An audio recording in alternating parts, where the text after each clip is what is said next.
অনেকের অনেক কিছু হবার শখ থাকে। আমি জন্ম থেকেই কবিতান্ত মানুষ। কর্পোরেট জগৎ আমাকে টানেনি। আমাকে টানেনি ডাক্তার কিংবা ইঞ্জিনিয়ার হবার শখ।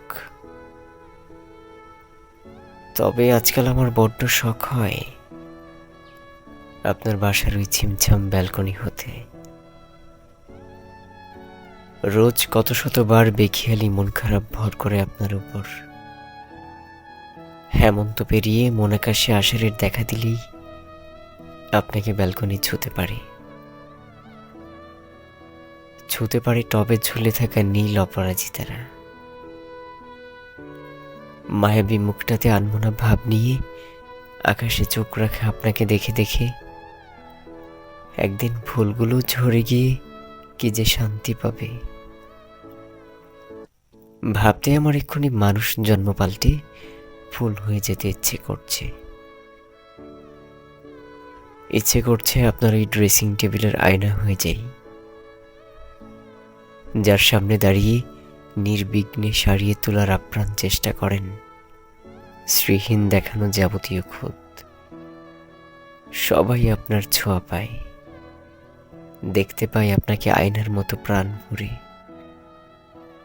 কেবল মানুষ হওয়ার কারণেই মানুষকে এখানে অত সহজে ছোঁয়া যায় না।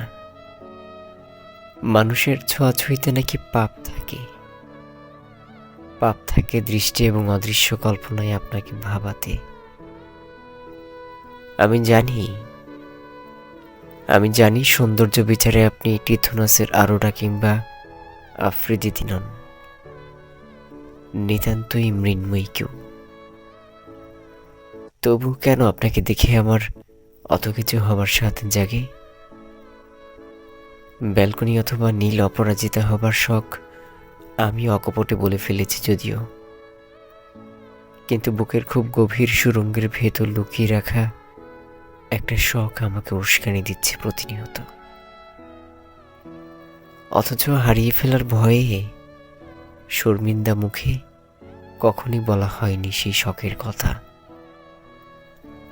বারবার আমি ব্যালকনি কিংবা নীল অপরাজিতার কথাই বলতে পেরেছি আপনার স্পর্শ পাওয়া আরো অনেক কিছুর কথা। আমার নির্লজ্জ মনটার চেয়ে আপনাকে পাওয়ার বড্ড শখ, সে কথা আমার কখনই বলা হয়ে ওঠেনি। সে কথা আমার কখনই বলা হয়নি।